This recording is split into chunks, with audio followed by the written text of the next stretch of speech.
likes of Contra and R-Type on the Super Nintendo, players were never short on options when it came to side-scrolling shooters. One game known as Rendering Ranger R2 though took the best qualities of the genre, such as on-foot and ship-based combat, and combined them together to create something fresh. It would see the player taking on the fight as R2, a soldier who is tasked with retrieving vital information from the enemy before ultimately destroying their base. You'll visit a range of stages, trying to fulfill this goal, from several deserted landscapes to burnt-out cities and space itself. Now scattered across these levels are power-ups that the player can pick up in order to regain life or upgrade your weapon, which are all varied and are more or less effective depending on the situation or type of enemy you encounter. The loss of a life causes the loss of an upgrade for the current weapon, which is very penalizing or even frustrating, but it also introduces a rather strategic element to the game. It is up to you to preserve your most useful weapons in any given situation. But let's get to what sets Rendering Ranger R2 apart from the range of action games already available on the Super Nintendo. The technical realization is simply breathtaking. The different levels offer very fast and perfectly fluid parallax scrolling, and the number of sprites displayed simultaneously often exceeds 20 without any drop in speed being felt. Add to the superb graphics, zoom effects, transparency and distortion, and often gigantic enemies, and what you get is a game that looks like it's running on a Sega Saturn, let alone Nintendo's 16-bit system. If you're on the lookout for a new shooter to jump into, Rendering Ranger R2 is a solid choice.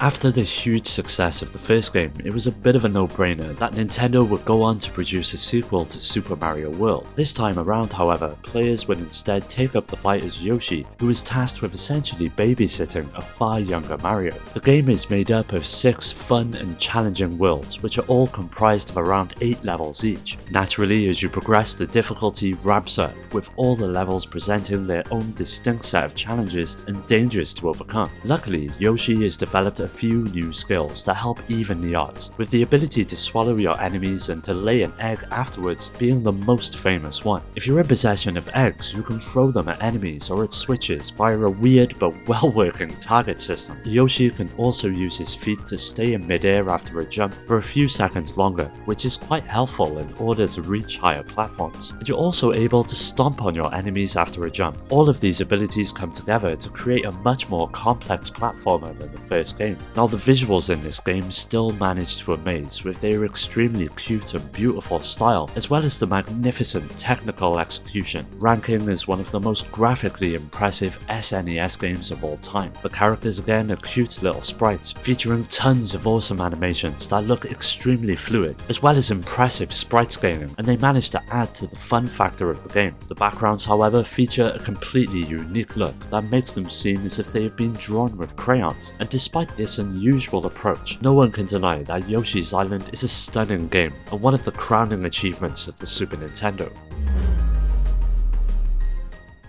F-Zero is a futuristic racing game that burst onto the Super Nintendo in 1992. Featuring hover ships as opposed to normal cars, the game featured several unique gameplay elements not seen before in a racing game up until that point. Set in 2560, a couple of very wealthy intergalactic merchants created a racing league based on the Formula 1 races of old. And seeing that this is the future we're talking about though, that means floating ships doing their rounds on equally floating tracks. Like most racing games, you can expect an abundance of vehicles and circuits to race upon, with each of them offering up their own distinct amount of challenge. Of course, there's a series of modes to sink your teeth into, with the most prolific being the single-player leagues. They're all presented to the player at the start of the game, which honestly does kind of hurt the sense of progression you would usually expect from a racing game, but the gameplay that's on offer more than makes up for any shortcomings in the game's structure. Each of the 4 hovercraft you get to control have their own unique attributes, such as handling, which allows the player to settle into any one of them seamlessly. For every lap you complete, you'll receive a boost, as well as the option to drive through an energy field which slowly regenerates your ship and recovers any damage you may have sustained whilst racing. It creates a great loop for the gameplay, and with several obstacles to overcome on each track, there is never a dull moment. F-Zero instantly became one of the defining games for the Super Nintendo, mainly due to it being one of the most graphically impressive games of its time, thanks to its extensive use of the SNES's proprietary Mode 7 scaling technology that allowed for the scaling and rotation combination of flat surface textures, and if used well, it could generate immersive worlds that other consoles could only dream of. This is where F-Zero truly excels, and when you couple this with the tremendous sense of speed that the game achieves, it really heightens the overall enjoyment of the experience. Even now in 2022, it's just as playable and just as fun.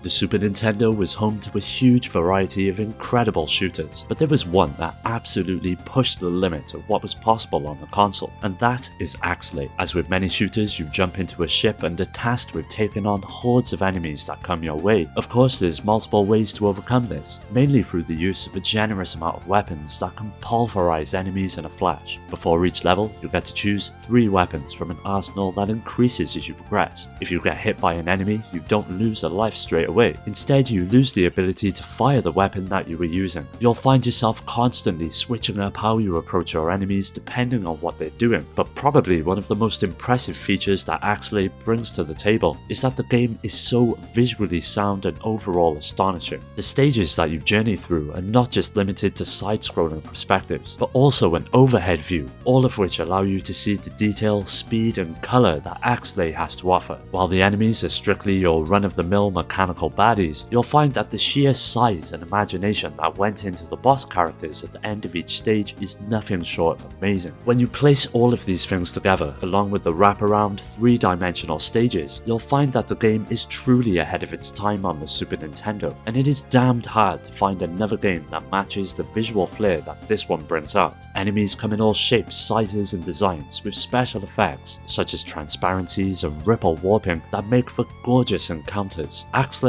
was a technical marvel when it released, and it still looks very good to this day.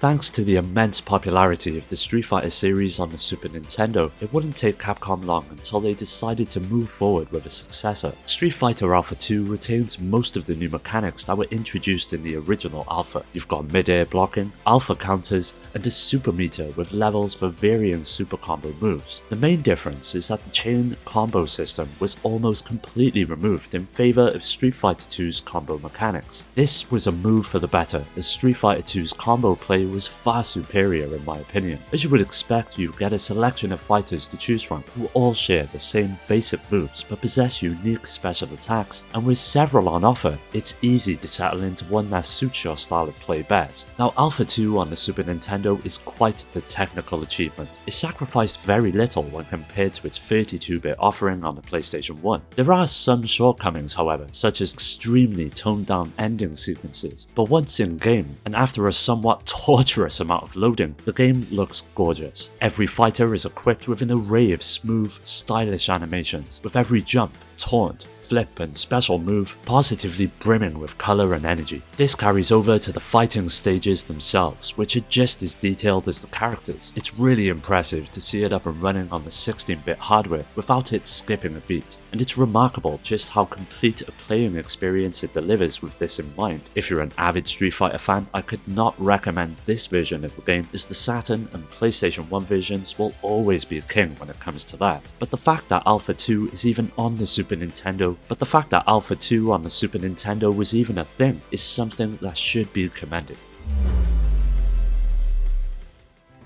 The timeless tale of Chrono and his band of like-minded heroes has more than stood the test of time, with the story being the main driving force behind its success. After a freak accident that sees Chrono and his friends jettisoned across time, the adventure picks up and follows them as they try to stop the plans of an evil monster looking to rule over the entire kingdom. It sees you visiting a variety of different time periods, which all bring their own distinct flavour to the table. On the gameplay front, there are no random encounters in the game. It's done in such a way that in each map, enemies will not be in the exact same place each time you play. Sometimes they'll be out in the open, and sometimes you'll even be able to avoid them by simply walking around them or trying to not let them see you. Once you actually encounter a monster though, the combat is turn-based, but there's a counter which determines when each of your characters will be able to attack next. There's a ton of skills and abilities to take advantage of. Fists and melee weapons offer vicious ways to eliminate threats, while a variety of weapons can dispatch even the most deadliest of opponents in a blink of an eye. Apart from the combat, the adventure itself is unforgettable, but the visuals in Chrono Trigger are absolutely stunning, and this is the main focus of this video. There's a large variety of different areas you'll encounter and explore, each full of beautiful scenery, intricate little details,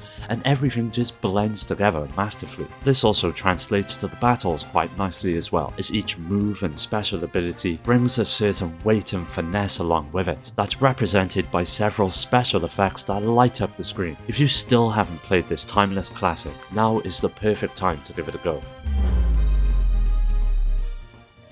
I've always had a soft spot for the Kirby games, and the early titles on the Super Nintendo are no exception. Kirby's Dream Land 3 is a typical platformer in which Kirby must run, jump and duck across platforms and chasms while avoiding or defeating his enemies. Like most platformers, the game is split up into separate worlds, but simply just completing the levels is not the only goal within the game, as each of them have a special objective which earns you a Kirby star. There are several that require that a level is finished with a certain animal, for example, while others have Kirby collect one or more specific items. It adds a lot to the overall replay value. As with previous Kirby games, there's a bunch of power-ups that make the process of overcoming each level far easier. For those who have never played a Kirby game before, his main power sees him sucking up enemies and taking on their attributes, but if Kirby gets hit enough, he'll revert back to normal. There's plenty of powers for Kirby to possess, but he can only hold one power at a time. Kirby's Dream Land 3 uses an incredible crayon-styled art style to showcase some impressive visuals unlike any other on the Super Nintendo. It furthermore helps that the animation is superb. This holds especially true for the way Kirby uses his powers and interacts with his animal friends. There are quite a few of each, and combining these abilities with the animals leads to a lot of different visual variations, which are just a joy to behold. If you're a fan of the lovable Pink Puff, then Dream Land 3 would make a welcome addition to your library.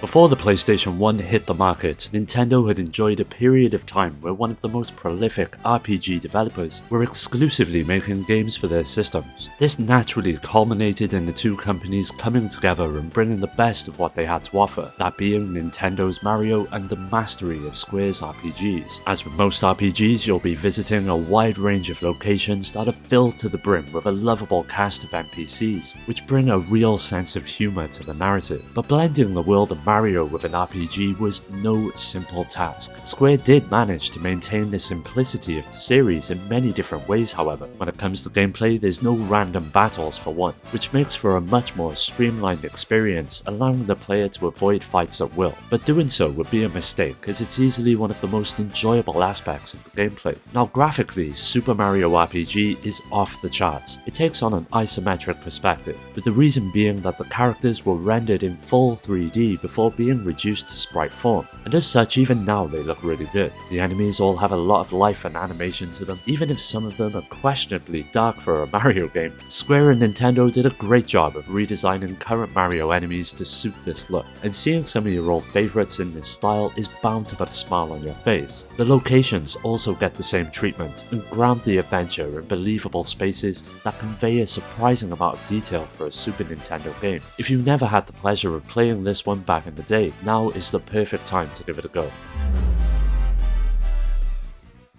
Star Fox is one of the most graphically impressive games for the Super Nintendo, and although it's extremely crude by today's standards, when it first released, Star Fox was an incredible achievement that was all made possible thanks to the implementation of the Super Effects chip. It sees the player piloting a futuristic ship through several rail shooting levels filled with both obstacles and a range of enemies. Your ship, which is known as an R-Wing, is a truly versatile vehicle, capable of some rather slick maneuvers. Both thrusters and brakes are available to allow you to avoid danger. With the intuitive use of the shoulder buttons, your ship can be tilted vertically to fit through narrow spaces and carry out quick and sharp maneuvers, or you can give the button a quick tap to perform a barrel roll, as well as power-ups to improve your ship's blasters and bombs to clear entire groups of enemies. Now graphically, the game was certainly ahead of its time, even if the art style is a bit lacking. There's a distinct lack of texturing on all of the models, so insane realism isn't really present at all in the game. Of course, when you're dealing with the minimal graphic capability of the Super Nintendo, this isn't exactly surprising.